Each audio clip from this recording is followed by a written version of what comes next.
Welcome to Audit Archive, where we run you through some of the most questionable and rather atrocious police encounters.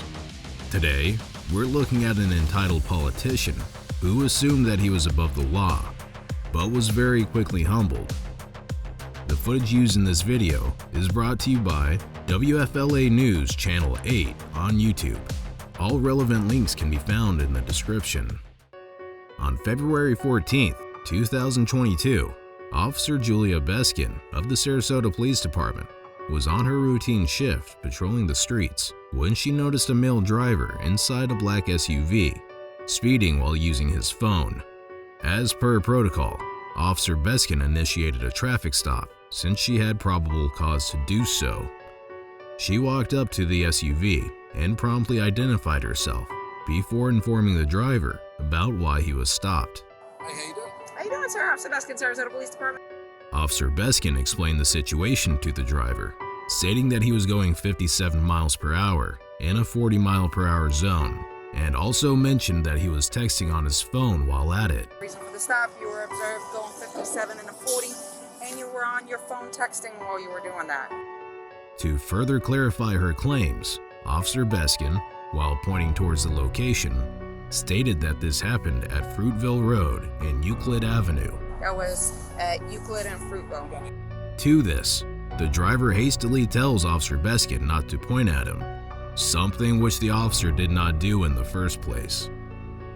The driver, with a grin on his face, then asked the officer if she knew who he was. I'm not pointing at you, I'm pointing in the direction where it was.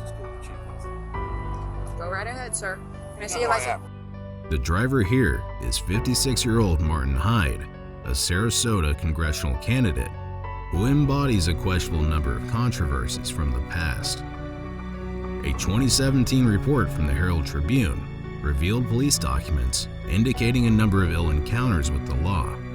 One of the many instances dates back to 2013, when officers responded to a traffic incident in an alley behind Mr. Hyde's business. Initially, his and another driver's cars were both facing and blocking one another in the one-way alley, and both refused to move. When an officer arrived on the scene, Mr. Hyde reportedly told him he was no monkey, that he had attended Oxford University, and that he would call the city manager or police chief to deal with this. Mr. Hyde also told the officer that he wouldn't say he pays the officer's salary, but he pays a lot of taxes in the city. As the traffic stop went on, Mr. Hyde started to question Officer Beskin, asking questions like how long she'd been working at the department. What's your name? Officer Beskin, it's going to be on the citation. Can I see your insurance registration? Your license, please. Sir, can I have your paperwork, please? 7 years, sir. Officer Beskin then requested Mr. Hyde to present his vehicle's registration, to which Mr. Hyde very blatantly refused and said that he doesn't have it on him. Can I see your registration, please?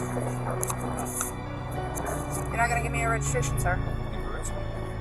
I'm asking you if you're going to produce me with your registration. Ironically, he then told Officer Beskin to call the police chief, something which, as we discussed earlier, he had said to another officer years prior. On top of all of this, to make matters worse and to highlight his evident power trip, Mr. Hyde told Officer Beskin that she was making career decisions by stopping him. I'm asking you if you have your registration. Making career decisions. After spending a few minutes in her patrol car, Officer Beskin walked out with Mr. Hyde's citations, one for speeding and one for failing to produce registration. Upon making contact with Mr. Hyde, he yet again went on a power trip and ordered Officer Beskin to call her supervisor, assuming that he would use his political status to get out of the situation. Call the supervisor. His power complex didn't stop there. Mr. Hyde told Officer Beskin that he had just spoken to her boss and then asked her if her Russian immigrant status made her talk to people like that. I just spoke to your boss. Okay. You want your paperwork? Is it your Russian immigrant status that makes you people like this? This racist remark was just another shameless attempt to display his power and influence in front of Officer Beskin. Mr. Hyde then refused to take the paperwork that Officer Beskin was presenting to him, and then decided to pull out his registration. Are you going to be issued a registration? Note that he had told the officer prior to this that he didn't have the registration on him. I'm asking you if you're going to produce me with your registration. Thus the citation for failing to produce registration. Despite this, Mr. Hyde claimed that Officer Beskin was lying about this citation. He then authoritatively ordered the officer to wait for her supervisor to come. I'll wait for the supervisor. It is to be noted that in this case, Officer Beskin did not need to wait at all, and she decided to stay at her own will.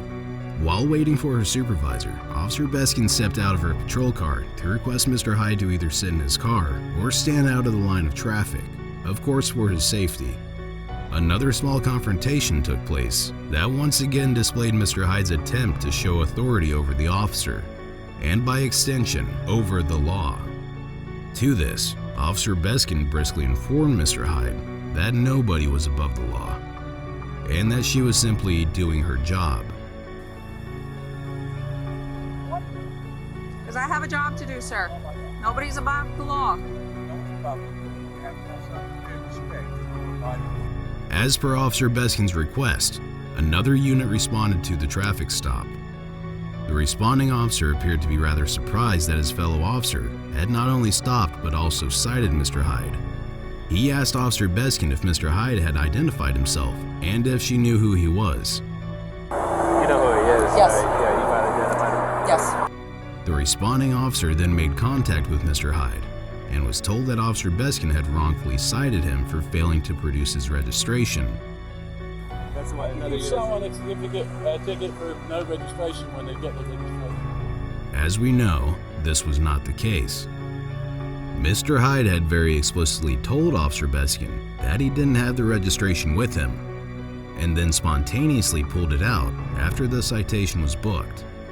Mr. Hyde also claimed that Officer Beskin was being highly disrespectful to him, which, once again, wasn't the case. Mr. Hyde then told the responding officer that Officer Beskin's 7 years of service may not turn into 8. Essentially, this was a threat to Officer Beskin's career. 7 years might not turn into 8. Officer Beskin's supervisor arrived just 2 minutes after this and immediately told Officer Beskin to remain in her car and head straight to the police station. Stay in your car. You can go to the station. Yep, go to the station. It becomes clear, especially after this, that only Officer Beskin was treating Mr. Hyde as a citizen who was not above the law. The supervisor then engaged in a discussion with Mr. Hyde that all of Officer Beskin's accusations were false. He claimed that he was not using his phone, he was not speeding, and that he was about to present the registration when Officer Beskin asked for it. She lied about the cell phone thing. She lied about the, I don't know, the speed. I could care less. You give me the ticket all day long. Care less about that. And then I gave her the registration. And she... Now, we cannot be sure about the phone or the speed, but the body cam footage we have is clear proof that Mr. Hyde refused to present the registration after being asked for it multiple times. In addition to this, it became even more obvious that Mr. Hyde expected to be treated differently because of his political status when he asked the supervisor if his body cam was running or not. Yeah, I have to leave it on.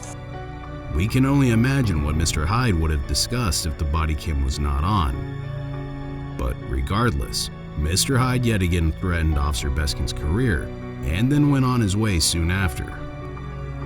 A little over a week after this incident, on February 25th, 2022, Mr. Hyde released a public apology where he acknowledged his wrongdoings and admitted to his mistakes. Mr. Hyde stated that he tried to bully her and that he's not proud of it. I tried to bully her. I'm not proud of it. He also said that he was in a ratty mood on a Monday morning and regretted the way he acted that day. One day after his apology was made public, Mr. Hyde appeared to have ended his political campaign. In a letter published by the Herald Tribune, Mr. Hyde made it clear that he would not be pursuing a seat in the U.S. House at that point, writing that, "Obviously, I have some way to go, but with God's guidance, I hope that I will get better over time. I will end on a positive note. Positive, that is, in terms of being liberating, because I will not be constrained by towing the party line going forward." In conclusion, it's great to see that Mr. Hyde immediately learned from his mistakes and had the will to come forward to admit them.